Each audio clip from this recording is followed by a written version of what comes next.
This is Tao Unbound, the English language podcast of Tel-Aviv University. Please welcome your host, Ido Aharoni, Tel-Aviv University's graduate, member of the Board of Governors, lecturer, writer, and veteran diplomat. Welcome to Tao Unbound. I'm Ido Aharoni, your host, and today I have the pleasure of hosting Professor Daphna Joel. Daphna Joel is with the School of Psychology and also part of the Sagol Center for Brain Sciences. And she's known for her groundbreaking work on the human brain, and we're here to talk about that. But before that, please tell us a little bit about yourself. Okay, so let me start with saying that usually people that read about me in English will recognize me easier with Daphna Joel, because this is how I spell my name, even though we all say Joel. And I'm a full professor here in the School of Psychological Sciences and Sagol School of Neuroscience. And I've been here from 1998, so quite a long time. And what else would you like to know? Tell us about where you're from. Where I'm from. So I'm Israeli, lived most of my life in Tel Aviv.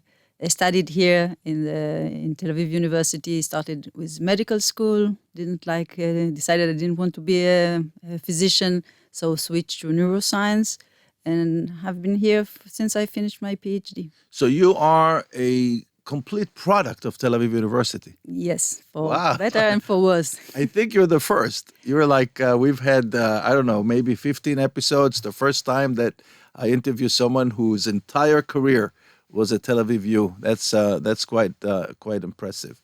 So when did you decide that neuroscience is what you want to do? So my whole career is quite, accidental in a sense. So I started in Talpiot project in the army, studying in the Hebrew University, mathematics, physics, and I started there only because it was the first time that they accepted women. So as a very feminist young woman. Can you tell whatever you can to our listeners and our viewers who are not familiar with Talpiot? Can you tell us a bit, what is it? Okay, so it's a special program in the army that they draft very talented young individuals.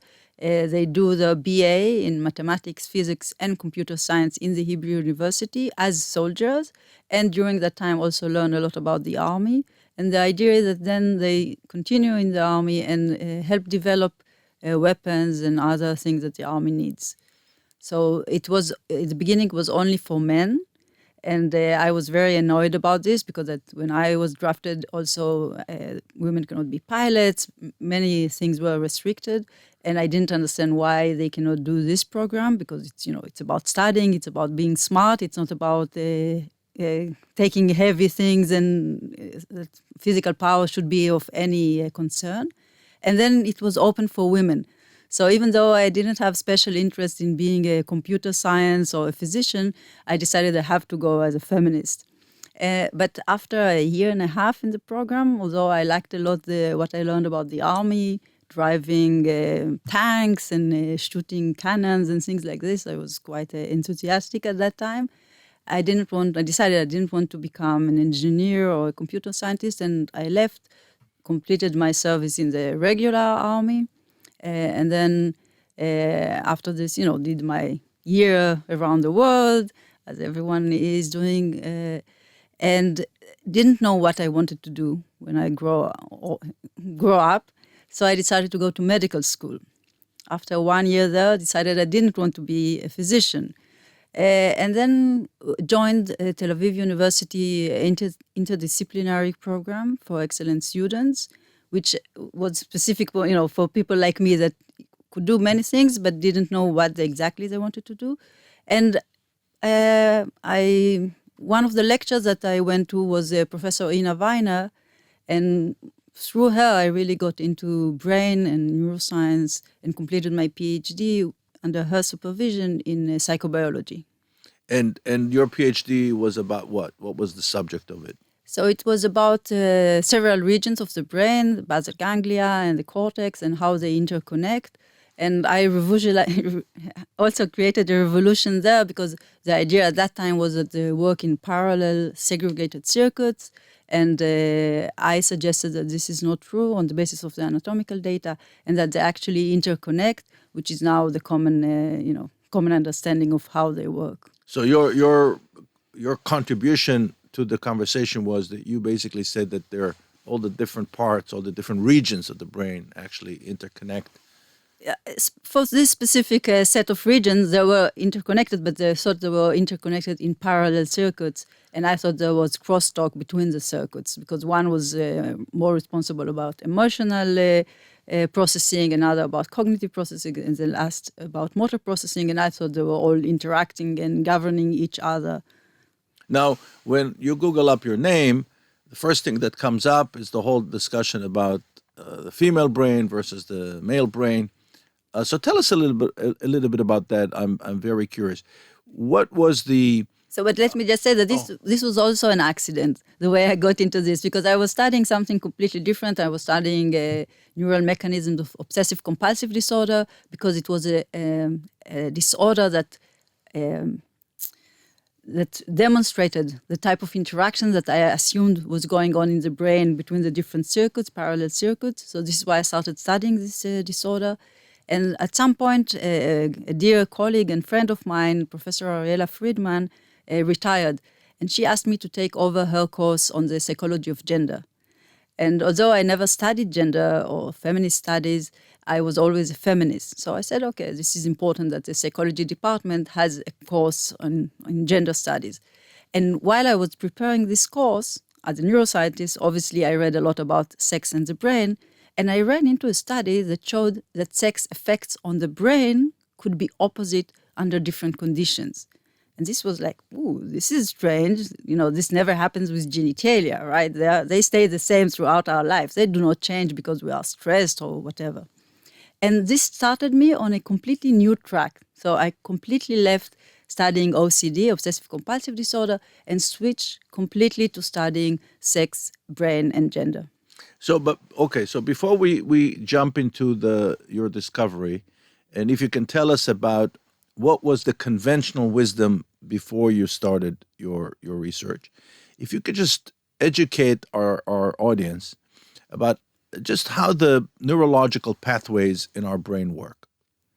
Well, this is a big question. Well, let's try to simplify it, because people, my whole point is to convey the message that there's a way to rewire. This is my understanding now. The many of the practitioners, especially when it comes to learning disabilities and so on, I know that because of my own experience. There is a way to rewire neurological pathways in the brain, and that's the way today we understand research. Am I correct about that? I wouldn't want to go this direction because I think it's very complex and we know very little about how the brain works, and this understanding changes all the time. And what I've been doing in the past, more than a decade now, is not really looking into this, but instead trying to understand how people think about sex and the brain and the relation between sex and the brain, and the very common myths that there are male and female brains, and challenge this understanding. So that was the conventional wisdom when you started, that there's a male brain and a female brain. Right. And what did you discover? Okay, and just people were making and still are making, tons of money out of claiming that men are from Mars, women from Venus, there are male brains and female brains. And what I discovered, and this was based on this observation in rats, and there are many studies like this, showing that sex effects on the brain can be reversed by different manipulations. Or in other words, that what determines the structure and function of the brain is an interaction between sex and many different other variables.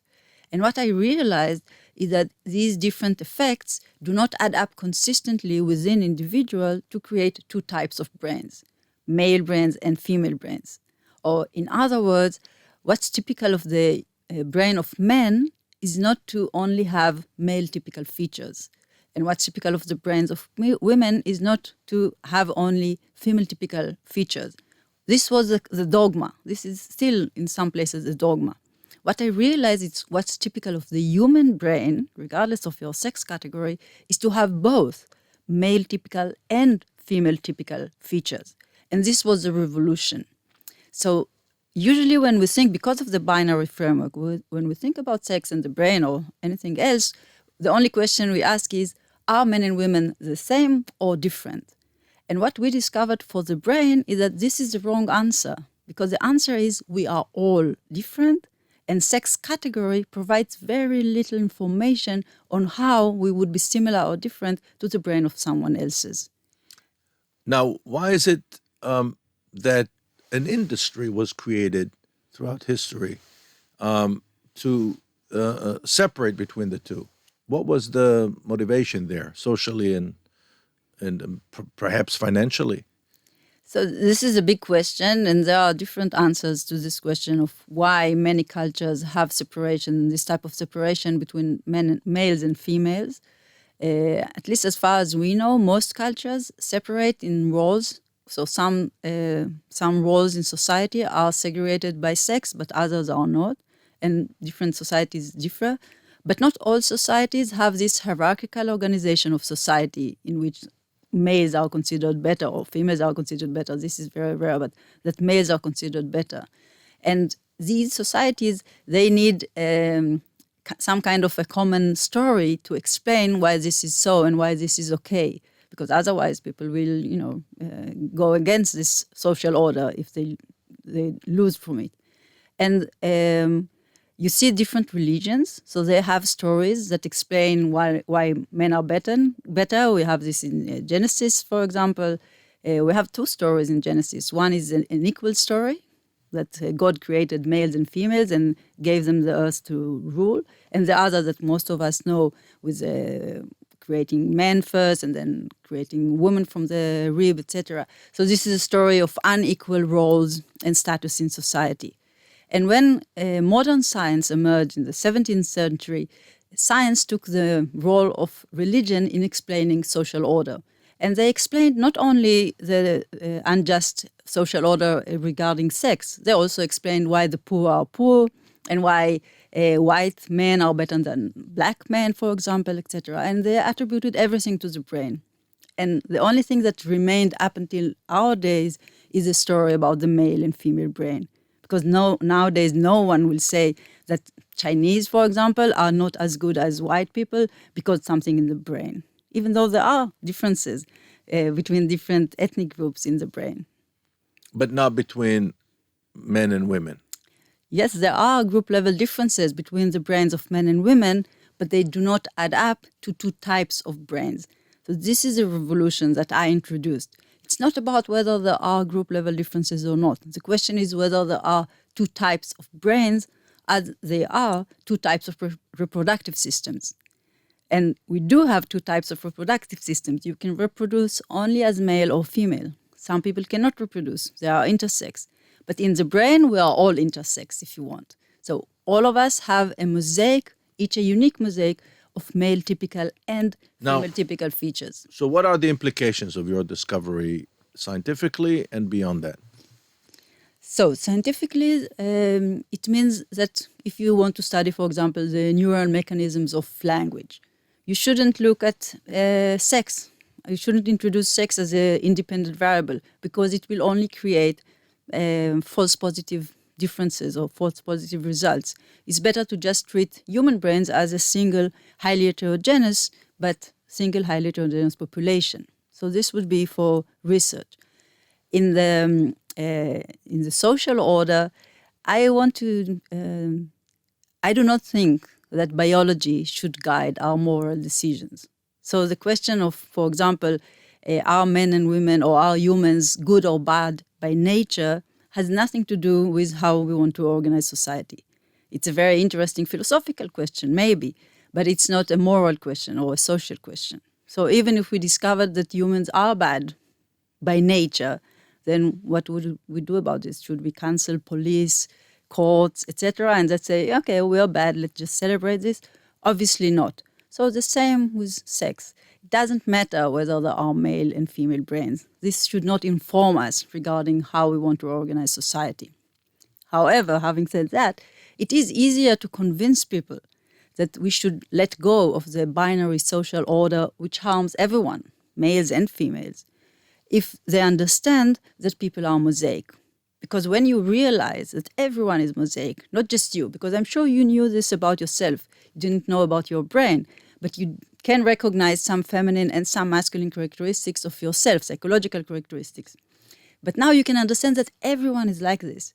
And if we are all mosaic, why should we have this gender binary system that imposes this distinction and let us, tell us what we are supposed to do and not supposed to do because of our genitalia? Now, do you see any implications of your discovery on the world of medicine?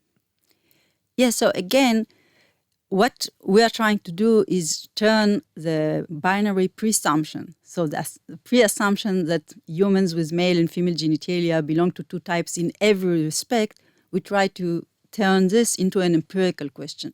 So it is interesting or important also in medicine to ask where the sex category is very important. For example, reproductive medicine, very important. Brain, not important. Okay, but we show this empirically. So this is a question open for every domain in which sex differences are found.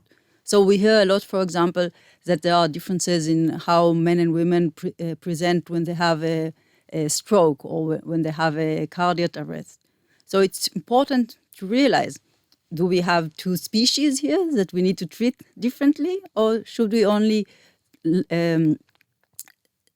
research or invest everyone, men and women, old and young, etc., to cover the entire human variability, but we should not treat people differently just because of the sex category. Now, based on your experience, is the world of practitioners out there open to your ideas?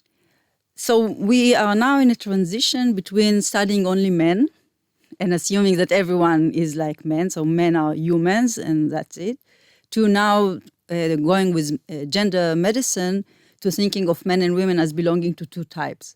And the truth is somewhere in between. So it's important to study both men and women to cover the entire human variability. But it is wrong to to assume in advance that men and women belong to two types in every respect.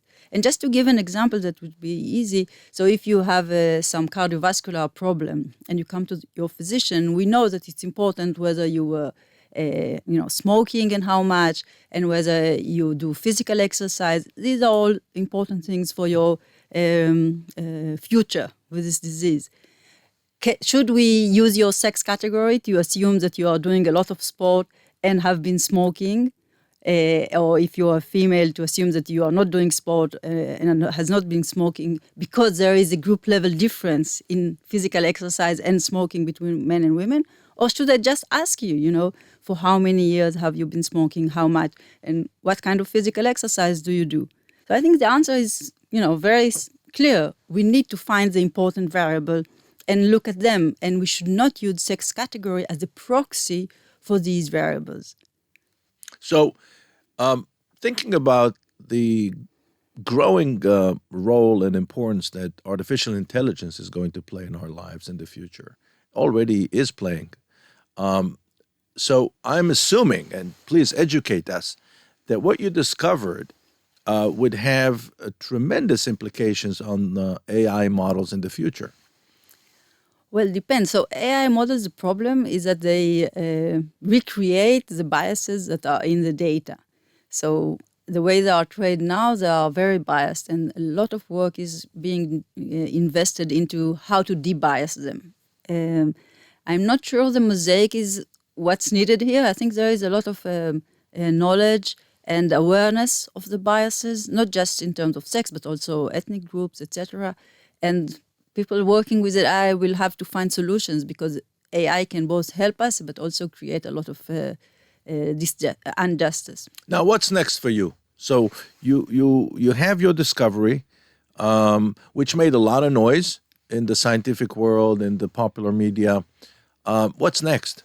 So now we're moving from studying the brain to studying gender and asking similar questions. So now everyone is talking about gender ideology. Doesn't matter what you think, you are being blamed by gender ideology of all sides. So we're trying to invest again to use empirical or to turn this into an empirical question. Where is the sex category or dividing us into two categories really relevant and important, and where not?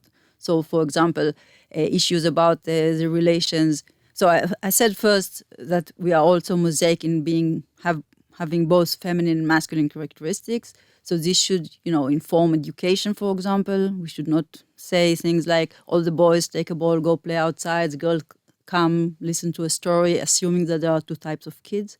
But we are going beyond this to ask about the relations between gender identity, gender roles, attitudes toward the body, etc., and to see where indeed the norms are correct in terms of what we find.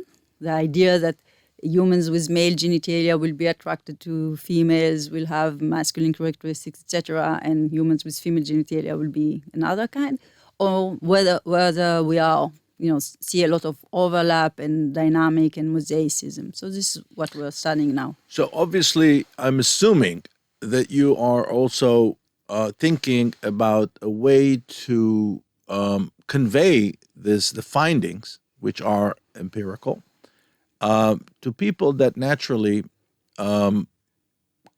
resist change. And most organizations resist change, even organizations that their job is to produce creative ideas have a very difficult time being creative. I say this from a personal experience. And so I'm sure you're spending some energy about thinking, how do we convey this message in a way that doesn't create, I don't want to use the word opposition, but creates better understanding of what is it that you're talking about. Because sometimes, people have a tendency to react harshly to things that they don't understand. So yes, I do. I think it's very important to go outside the university to the general public. So I collaborated with a professional writer to write a book about the whole idea of the gender mosaic and going beyond the male and female brain and my vision of a future without gender. So this was one project, and now we are really already launched a website in which people can explore their own gender mosaic. So you can answer a set of questions and then see how feminine or masculine you are in each trait. So see your mosaic, and also how your mosaic changes when you change your comparison group, because obviously what's feminine and what's masculine differs across cultures. So the questionnaire is already in 10 different languages, and also you can compare yourself to different 10 countries, I think, around the world. So you can see how, your mosaic in comparing to an American sample and compare it to a sample from Japan, for example. Very different, obviously. And tell us a little bit about your network of other researchers and universities that are working on the same thing. I'm assuming you're not alone. So in a sense, still I am, because the idea of the mosaic is orthogonal to different types of feminist critique of the dogma of the male and female brain. So for centuries actually, feminists have argued that the idea of the male and female brain is not correct because there is a lot of overlap between men and women, and also because the question of the nature versus nurture. So yes, we see a difference, but why is it there? Is it because of nature, or is it because, we were treated differently from the moment we were born? And the idea of the mosaic, the question of whether these differences, regardless of the source and how much overlap they have, do these differences add up consistently within each brain or individual? This is a unique and a new question that I introduced into the field. And currently, I don't think there are many other labs. I mean, we are collaborating with some labs and doing the mosaic analysis on their data, but I don't think many people are already using it the same way we do, although many people do relate to the brain now as mosaic. So you can see papers starting in the introduction. Yes, there are differences, but obviously everyone is mosaic, and then continuing. So it was, you can see this idea, but I don't know how many people are studying it like we do. That's fascinating. That I have a friend who's studying the brain at Reichman University. His name is Professor Amir Ahmedi. I don't know if you know him. I do. You do know Amir? And so I just spent a few days with him in Mexico, in which he shared with us the work that he did with blind and deaf people, and so I know nothing about the brain really, but I do know that creativity happens in the brain. And my question to you is, what have you learned about human creativity from your work? I'm not sure I learned anything about human creativity. I'm creative, but I'm not sure that I learned about creativity. Okay, so when you think about your own creativity, right? What would you say are the, what can we do in order to enhance creative thinking in our society? Because I think one of the problems that we have today, especially with this information overload, that is the human brain is unable to handle all those stimulations. Clearly, the world has gone crazy because of it. Question is, what can be done?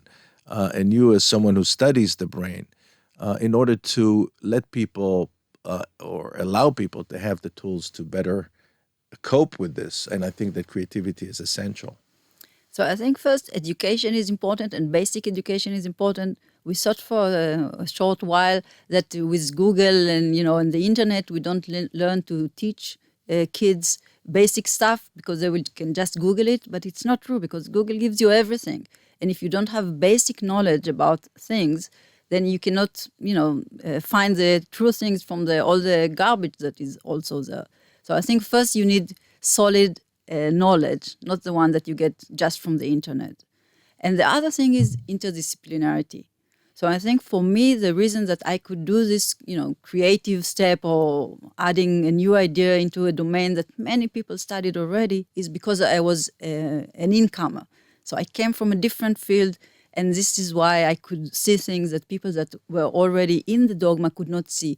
It's like the fish that cannot say that they are wet. So it's the same, you have to come from a different field to a field to see things differently. So I think it's really important to have a more interdisciplinary education. And I think in Israel we have a problem because we start late, because we have the army. Most students study only one field. And we don't have this basic education that you have, for example, in the States, in which people study from the humanities and from social sciences and, different sciences before they specialize. And I think this general knowledge or education is really important for creativity. I couldn't agree with you more. I hear all the time people telling me that there's shortage of engineers, and as someone who studied here in the Faculty of the Arts and Social Science, I see really with great concern the decline of humanities and social sciences in Israel, and I think it's one of the reasons why we're having such difficulties conveying the importance of democracy today in Israel. I think it has a lot to do with that. Well, we're running out of time. I just wanted to thank you for educating us. It's been a real pleasure. Thank you. And to our viewers and listeners, until our next episode, goodbye from Tel Aviv.